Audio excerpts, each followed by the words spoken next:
Un bon footballeur, est-ce qu'au début, il se dit, je veux être multimillionnaire? Non, il se dit, je veux jouer et être le meilleur joueur. Ouais. Et après, comme ça va être le meilleur joueur, forcément, ça va être celui qui va gagner le plus d'argent. Si tu devrais tout refaire, est-ce que tu serais endetté justement pour faire ce que tu as fait aujourd'hui? Non, j'ai des regrets. J'ai des regrets là-dessus.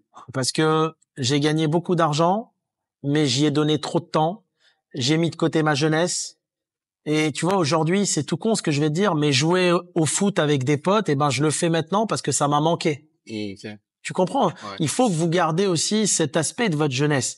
Moi, je me suis vraiment sacrifié. Ceux qui me connaissent depuis 22 ans, ils diront, il était focus boulot. Ouais. Pour à la fin, avoir eu des gros problèmes avec les impôts qui veulent venir rafler la mise, tu vois? Ouais. Donc, garde quand même du temps libre. Hakim, tu disais cette chose-là sur une vidéo, mais tu sais, moi, c'est sur cette chose-là que je suis pas vraiment d'accord, parce que dans tous les cas, on va pas être satisfait de ce qu'on a fait. C'est-à-dire que si, pour moi, si t'aurais passé du temps justement à jouer au foot, etc., et que t'aurais pas, c'est du temps que t'aurais pas consacré à ton business, comme il a dit tout à l'heure, tu te serais dit, en vrai, j'ai gaspillé mon temps, alors qu'en réalité, il y a d'autres qui étaient dans le business, qui étaient en train de se tuer à la tâche, et aujourd'hui, ils sont tranquilles, ils sont à Dubaï, ou ils sont libres. Moi, c'était dans l'exagération. Vous, aujourd'hui, vous avez la chance d'être dans des business digitaux où tu peux aller gagner de l'argent. Moi, je vais donner un exemple. J'ai jamais passé un jour de l'Aïd avec mes parents. D'accord, donc tu parles vraiment dans l'extrême. Ouais. Moi, j'étais dans l'extrême. Entre mes 18 ans et mes 32 ans, j'ai pas passé un jour d'Aïd en famille. Wow. Je travaillais dans mon restaurant le jour de l'Aïd, de 8h du matin à minuit. Pendant le mois de Ramadan, quand les gens mangeaient en famille, et ceux qui me connaissent, ils m'ont vu, j'étais dans mon restaurant et je perdais 10 kilos pendant le mois de Ramadan parce que je coupais la viande derrière des gaz à kebab où il faisait 50 degrés. Comment tu tiens dans ce modèle-là? Comment on tient 10 ans de cette manière-là? Comment on fait? Ouais, à un moment, t'as pas pété un câble ou quelque chose, ou c'est normal pour toi? C'est une force mentale. C'est le mental. 10 ans. Ouais, c'est une force mentale. Ouais, tu t'es dit ça ou rien, quoi. Ouais. Pour moi, j'étais en prison. Ouais. Pour moi, tu vois, dans ma tête, je me dis, je vais rentrer en prison 10 ans et j'espère revendre au prix que je veux. Mais la vie, c'est quoi? C'est des épreuves. Ouais. Et le business, c'est que des épreuves. Moi, j'ai jamais passé un moment de joie dans les affaires. C'est que des problèmes, les affaires. Ouais. Tous les jours des courriers, tous les jours des prud'hommes, tous les jours les impôts, tous les jours le fisc, tous les jours l'administration, tous les jours les fournisseurs. Les affaires physiques, c'est que des problèmes. Moi, toute ma vie, quand j'ai monté ma boîte, il n'y a pas un jour où j'ai pas eu un problème. Donc, pour toi, la réussite, c'est ta résistance à surmonter des problèmes. La réussite, c'est ta résistance à accepter l'échec. C'est ta résistance à accepter les problèmes. C'est ta résistance à faire face aux épreuves. Et pour tout ça, si tu es croyant, c'est de la croyance qui t'aide. Parce qu'en fait, dans ta tête, tu dis, c'est les épreuves de ma vie, qu'est-ce que tu veux? C'est une aventure. Ouais. Et qu'est-ce que c'est ça, en réalité, toute cette souffrance face à quelqu'un qui est malade et qui est à l'hôpital hospitalisé? Tu relativises, Il faut toujours relativiser dans la vie. Relativise toujours. J'imagine pour avoir cette force mentale et pour avoir justement ce que tu as aujourd'hui, justement, tu as dû te fixer très tôt des objectifs.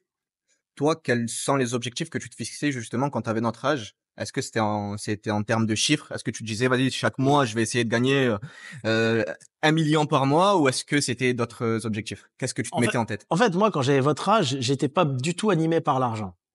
Okay. C'est dingue, hein. Je réinvestissais la totalité de mes bénéfices dans l'entreprise. Moi, mon rêve de gamin, c'était juste de créer la première chaîne de kebab en France et de faire honneur à la France à travers le monde. C'est tout. C'est tout.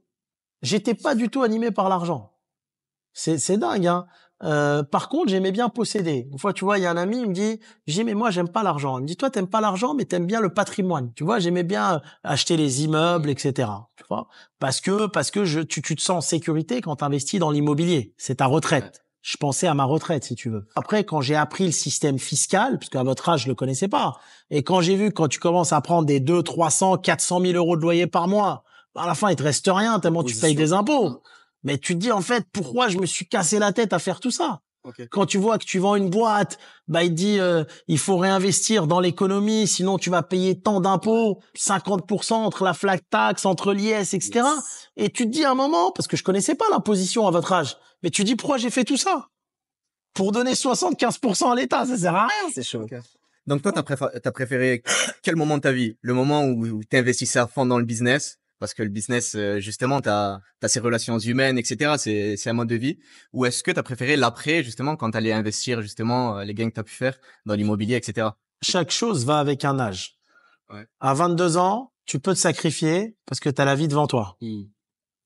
À 30 ans, bon, c'est une limite. Tu peux te sacrifier encore 5 ans. Mais moi, quand t'es à partir de 35, encore la main dans le cambouis, dans l'affaire, tu passeras à côté de ta vie. Il y a un moment donné, faut te fixer, faut te dire, je vais me défoncer au travail et à 30 ans, je prends ma retraite, ou à 35, ou à 40. Quand je dis ta retraite, c'est tu bosses, mais tranquille. Ok. C'est que tu t'es sécurisé. Tu as assez d'argent de côté, tu as assez de patrimoine pour finir ta vie. Ok. Ça sera ça, ta réussite. Donc pour toi, on se fixe pas d'objectifs financiers. On se fixe des projets, des projets, c'est ça? une deadline plutôt pour atteindre sa liberté. Voilà.